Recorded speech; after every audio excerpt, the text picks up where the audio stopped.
सुप्रभात। सर्वहितकारी महापुरुष, सर्वहितकारी महापुरुष, यह हमारी आज की आध्यात्मिक चर्चा का विषय। उसका आशिक वो हर बशर देखा, झुक गई गर्दनें जिधर देखा।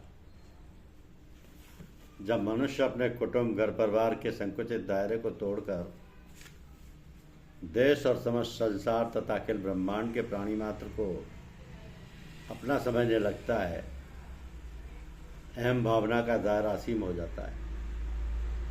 उदार चरित्र किंतु वासुदेव कुटुंबकम वाली दशा को प्राप्त हो जाता है।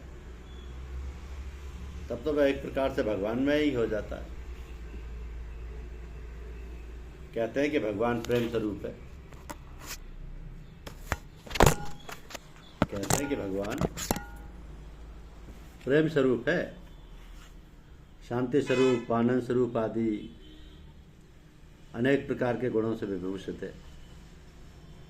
तब पर ऐसे मनुष्य में भी ये सारे गुण प्रकट होने लगते हैं और फिर तो कोई आश्चर्य की बात नहीं रहती। संसार के सारे लोग, केवल मनुष्य ही नहीं, अन्य प्राणी मात्र भी उससे प्रेम करने लग जाते हैं, क्योंकि वह तो प्रेम स्वरूप ही है।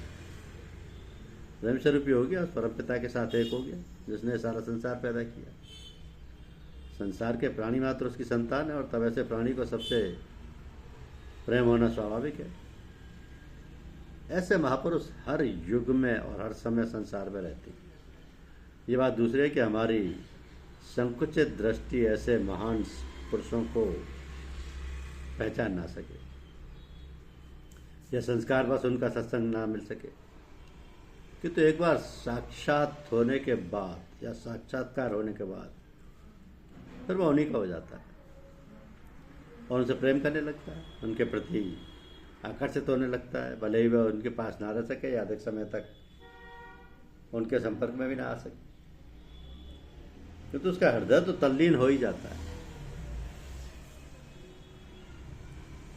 और प्रसंग आने पर तो वह प्रशंसा किए बिना नहीं रह सकता। ऐसी दशा को प्राप्त हो जाता है। ऐसे ही महापुरुष हैं परम संत महात्मा श्री श्याम बिहारी लाल जी। वो महान पुरुष यद्यपि स्थूल रूप से हमें सामने नहीं दिखाई देते, किंतु वैसे हम उनको अपने साथ पाते हैं, उनकी सब बातें हम महसूस करते हैं, जैसे जब वो स्थल रूप में हमारे साथ थे। ये खूबियाँ उनके महान होने की। वो थे हमारे परम पूज्य बाबू जी लाला श्याम बिहारी लाल जी, जिनसे अधिकतर सब भाई परिचित हैं। उन्होंने अपने जीवन में जो जीती जागती शिक्षा और उदाहरण हम लोगों के सामने रखा, वो आज भी हमारे सामने उसी प्रकार मौजूद है। लेकिन इस मौजूदगी का सबूत क्या है? क्या हम सबको ऐसा ही भासता है जैसा बयान किया जाता है? तो पर यही कहने पड़ेगा, जी नहीं, सभी को तो ऐसा नहीं भासता और ना भास सकता है। क्यों भाई? सो क्यों? जब हम सब लोग साथ साथ रहे, सभी लोगों का संपर्क रहा, घर में रहना सहना, आना जाना, खाना पीना, जब सबका एक सा रहा, तब फिर उनका प्रभाव, उनका असर सबको एक सा क्यों नहीं मिला? और उसी प्रकार उनके शरीर के ना रहने पर उनकी सहायता और उनका संग क्यों नहीं महसूस होता? ये भी एक प्रश्न हमारे सामने। बाबूजी ने तो हम सभी को हमेशा एक सा प्यार दिया, एक सा खिलाया, एक सा पहनाया, एक सा बर्ताव किया, मगर बात यह है कि जो जितना उनके पास रहा, जो जितना उनसे घुल मिल सका, जो जितना अपने को उनको अर्पण कर सका और जितना ही संसार की अन्य बातों से अपने को अलग रख उनको अपना बना सका, उनको अपना सका, उनके असर को ग्रहण कर सका, उतना ही वो बदल सका और अपने को उनसे मिला सका। तो हम एक आदमी से दूर रहते हुए भी उसके पास रह सकते हैं और पास रहते हुए भी दूर रह सकते हैं। इस प्रेम में देश, काल तथा वस्तु का कोई बंधन नहीं होता। तो जिन्होंने उनके शरीर के रहते हुए शरीर से ही नहीं बल्कि उनकी आत्मा का संबंध जोड़ा, उनका संबंध आज भी उसी प्रकार जैसा कि पहले था। किंतु जिन्होंने उनके शरीर की उपासना की उनसे आज बहुत दूर हो गए। उसी प्रकार जिस प्रकार शरीर रखते हुए भी उनसे दूर रहना, उनसे अलग रहना और उनके पास रहना केवल उनका सामीप्य था। अब ये तो शरीर का बंधन, स्थूल का बंधन रहा। शरीर नाशवान है, चाहे कोई कितना ही उम्र बढ़ा ले, आखिर एक न एक दिन तो उसे शरीर छोड़ना ही पड़ेगा। आत्मा तो नित्य है और रहेगी।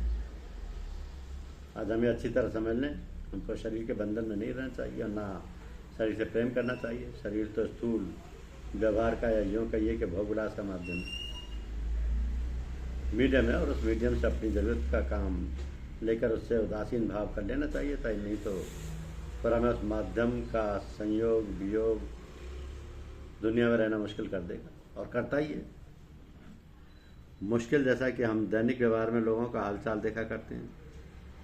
दुनिया तो एक मुसाफिर खाना है जिसमें आकर सब लोग अपने अपने संस्कारों के भोग करिए ठहर गए। जैसा कि ट्रेन के इंतजार में हम थोड़ी देर के लिए मुसाफिर खाने में ठहरते हैं, इसी प्रकार ही हमारा घर रूपी संसार रूपी मुसाफिर खाना है। और हमारे घर के लोग कुटुंबी नाते रिश्तेदार सब के सब सफ़र करने वाले हैं। कुछ लोग केवल मुसाफिर खाने तक साथ देने वाले हैं। अंत में भोग समाप्त हो जाने पर जैसे मुसाफिर अपना अपना रास्ता लेते हैं, उसी प्रकार संसार में भी ये सब अपना अपना भोग खत्म करके चल देते हैं, यानी शरीर छोड़ देते हैं, तो जीवन को इसी तरीके से जीना चाहिए। ऐसा सत्य जीवन हो और हम अपने जैसा दूसरों को समझकर अपने कष्ट के समान ही दूसरों के कष्ट को भी समझें।